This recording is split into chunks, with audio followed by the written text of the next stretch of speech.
చాలా రీసెర్చ్ చేసిన తర్వాత తెలుసుకున్న టిప్స్ ఇవి. ఈ టిప్స్ మీరు పాటించిన తర్వాత మీకు టైం మిగులుతుంది, రిజల్ట్ కూడా 2 రెట్లు ఎక్కువ పొందుతారు.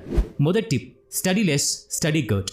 తక్కువ చదువు కానీ బాగా చదువు. విల్ఫ్రెడో పారెటో ఈ ప్రపంచానికి గొప్ప సిద్ధాంతాన్ని ఇచ్చాడు. దీన్ని 80-20 రూల్ అని అంటారు. ఇది ప్రపంచంలో అన్నింట్లో కనబడుతుంది.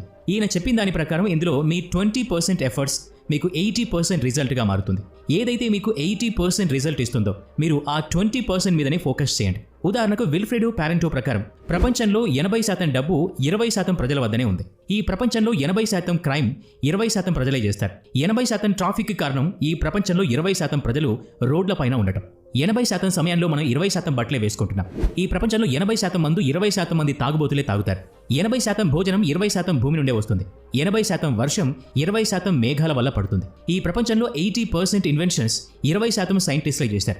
అంతేకాదు ఇవే సంఖ్యలు మన యూట్యూబ్ ఛానల్ కూడా వర్తిస్తుంది. 80% వాచ్ టైం సబ్స్క్రైబ్ చేసుకోని వారి నుండే వస్తుంది. మరి మీరు ఆ 80% వాళ్ళలో లేరు కదా. అన్నిటికన్నా ముఖ్య విషయం 80% రిజల్ట్ మన 20% యాక్షన్స్ వల్లే వస్తాయి. అలాగే ఈ రూల్ మీ ఎగ్జామ్కి మీ చదువు కూడా వర్తిస్తుంది. మీ 20% సిలబస్ మీకు 80% రిజల్ట్ ఇవ్వగలదు. అలా మీరు 20% ముఖ్యమైన టాపిక్స్ని తీసి వాటిని చదవండి. అవి మీకు 80% రిజల్ట్ని తీసుకొస్తాయి. మీరు తీసిన 20% అనేది మొత్తం సిలబస్లో చాలా తక్కువ. ఈ విధంగా చక్కగా ప్రణాళిక వేసుకోవాలి. ఇది మా మొదటి tip, study less study good. చాలా మంది ఇలాగే తప్పు చేస్తారు. ఎంత చదవాలో దానికన్నా ఎక్కువ రెట్లు చదువుతారు. దానివల్ల మనం ఏది గుర్తుపెట్టుకోవాలో అది మర్చిపోతాం. తక్కువ సమయంలో ఈ రూల్ను వాడి మంచి రిజల్ట్ను పొందవచ్చు. తర్వాత point, study in the morning. ఇది చాలా మందికి ఇష్టమైన పాయింట్. ఎందుకంటే చాలా మంది ఎక్కువ శాతం తెల్లవారుజామునే చదువుతూ ఉంటారు. ఒకవైపున ఒక స్టూడెంట్ ఉదయాన్నే లేచి 2 గంటలు చదివితే, ఇంకోవైపు ఇంకో స్టూడెంట్ రోజులో 4 గంటలు చదివితే, ఇందులో మొదటి స్టూడెంట్ ఎక్కువ ఫలితాన్ని రాబట్టుకున్నాడు. రెండో స్టూడెంట్కి తక్కువ ఫలితం వచ్చింది. ఉదయం లేచి చదవటం వల్ల 2 లాభాలు. ఉదయం మనకు ఏకాగ్రత చాలా ఎక్కువగా ఉంటుంది. ఉదయం ఉన్న ఏకాగ్రత మీకు మొత్తం రోజులో ఉండకపోవచ్చు. రెండవ లాభం, ఉదయం లేవటం వల్ల మనల్ని డిస్టర్బ్ చేసేవాళ్ళు ఎవరు ఉండరు. వాతావరణం నిశ్శబ్దంగా ఉంటుంది. నిశ్శబ్దంలో చదవటం అనేది చాలా బాగుంటుంది. మీరు ఉదయం లేచి 3 గంటలు చదవండి. తర్వాత రోజంతా 1 గంట చదివినా చాలు. అది మీకు చాలా ఎక్కువ. ఈ 2-3 గంటల ఏకాగ్రతతో కూడిన చదువే చాలా ముఖ్యం. మిగతా సమయాల్లో ఎంత ఎక్కువ చదివినా కూడా మీకు పెద్దగా లాభం ఉండకపోవచ్చు. మన ప్రధానమంత్రి మోదీ గారు కూడా ఉదయమే లేచి చదవాలని చెప్పారు. మీరు ఉదయాన్నే లేచి తాజాగా తగినంత చదివితే, మీరు మొత్తం మానసిక ఆరోగ్యంతో చదివితే, వర్షం తర్వాత ఆకాశం ఎలాగైతే నిర్మలంగా ఉంటుందో అలా ఉంటుంది. అందుకే ఉదయంలో మీరు తాజాగా ఉండి అలసట లేకుండా చదవటం మొదలు పెడితే చాలా బాగుంటుంది. ఇలా మోదీ గారు మాత్రమే కాదు, శాస్త్రాల్లో ఆయుర్వేద పండితులు చెప్పిన దాని ప్రకారం మన మెదడు ఉదయమే చాలా యాక్టివ్గా ఉంటుంది. మన మెదడులోకి ఏదైనా చేరవేస్తే అది అలాగే ఉండిపోతుంది. ఇది మన రెండవ point, study in the morning. Rest.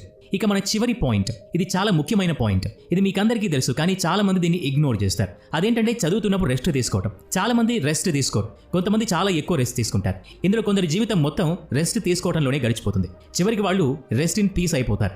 మీరు మధ్యలో ఎంత రెస్ట్ తీసుకోవాలో మేము చెప్పలేం. అది మీరే నిర్ణయించుకోవాలి. మీకు ఎనర్జీ తిరిగి రావడానికి ఎంత సమయం పడుతుందో మీకంటే ఎవరూ బాగా చెప్పలేరు. ఎంత ప్రాముఖ్యత మీరు చదువుకి ఇస్తున్నారో అంత ప్రాముఖ్యత రెస్ట్కి కూడా ఇవ్వాలి. రెస్ట్ వల్లనే మనం ఎక్కువగా చదవగలుగుతాం. మనం ఒక రోజులో మెలకువగా ఉంటాం, అలాగే నిద్ర కూడా పోతాం. అందుకని మీరు సరిగ్గా పనిచేయాలంటే బాగా రెస్ట్ తీసుకోవడం కూడా అవసరమే.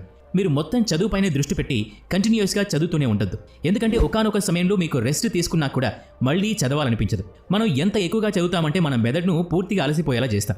అలాంటప్పుడు మనకి మళ్ళీ చదవాలనిపించదు. చదువు మొదలు పెట్టాక అది మనకి ఎంత ఇష్టమైనా సరే కొంచెం రెస్ట్ తీసుకోవాలి. ఇంకా నేను చదవగలను అని మీకు అనిపిస్తున్నా కూడా చదవడం ఆపేసి కొంత రెస్ట్ తీసుకోవటం వల్ల మంచి లాభం ఉంటుంది. తిరిగి అదే ఫీలింగ్తో చదువు మొదలు పెట్టాలి. మీరు కావాలంటే ప్రోమోడోరో టెక్నిక్ని కూడా వాడవచ్చు. ప్రోమోడోరో టెక్నిక్ చాలా సింపుల్ టెక్నిక్. మీరు ఏ పని చేస్తున్నారో దాన్ని 25 నిమిషాల పాటు 4 భాగాలుగా విభజించుకోవాలి. ప్రతి 25 నిమిషాల తర్వాత 5 నిమిషాల బ్రేక్ తీసుకోవాలి. 1 గంట పూర్తయిన తర్వాత మీరు 15 నిమిషాల బ్రేక్ తీసుకోవాలి. మళ్ళీ తిరిగి ఇదే చేయాలి.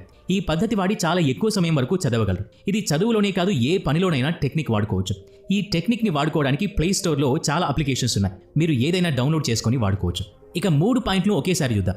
అయితే ఇప్పటి వరకు మనం మొత్తం వీడియోలో ఏం నేర్చుకున్నామో చూద్దాం. మన మెయిన్ టాపిక్ చదివింది ఎలా గుర్తుపెట్టుకోవాలి. దానికి మేము 3 పరిష్కారాలను ఇచ్చాం. అందులో ఒకటి స్టడీ లెస్ స్టడీ వెల్, రెండవది స్టడీ ఇన్ ద మార్నింగ్, చివరిది మధ్యలో రెస్ట్ తీసుకోవటం. మొదటి పాయింట్లో 80-20 సూత్రాన్ని తెలుసుకున్నాం. అదేంటంటే మీకు 80% రిజల్ట్ మీ 20% పని వల్లే వస్తుంది. అలాగే మీరు 20% మీదే ఫోకస్ చేయాలి. అది కూడా మీకు 80% రిజల్ట్ ఇచ్చే దాని మీదే. రెండవ point study in the morning, అంటే ఉదయం లేచి చదవటం. ఇందులో మనం చూసాం, మీరు ఉదయం లేచి చదవాలనుకుంటే ఎక్కువ ఏకాగ్రతతో మంచి చదువును చదవగలరు. మూడో పాయింట్, చదువు మధ్యలో బ్రేక్ తీసుకోవటం. ఈ పాయింట్ వల్ల రెస్ట్కున్న ప్రాముఖ్యత గురించి తెలుసుకున్నాం.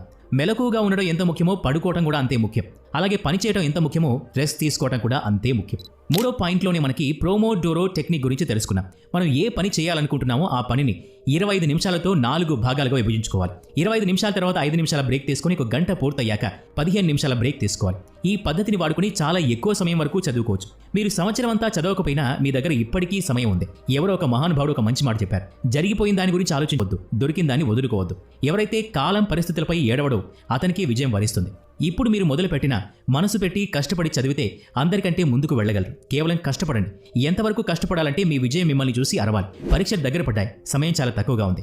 సమయం తక్కువ ఉందని కూర్చొని జీవితం నాశనం చేసుకోకండి. జీవితం ఉన్నది ఏదైనా సాధించి చూపించడానికి. మీ దారికి ఆకాశం ఒడ్డు వస్తే ఆకాశాన్ని వంచి ముందుకు వెళ్ళండి. ఎవరైతే 80% సబ్స్క్రైబ్ చేసుకొని వాళ్ళు ఉన్నారో వాళ్ళకి ఈ వీడియో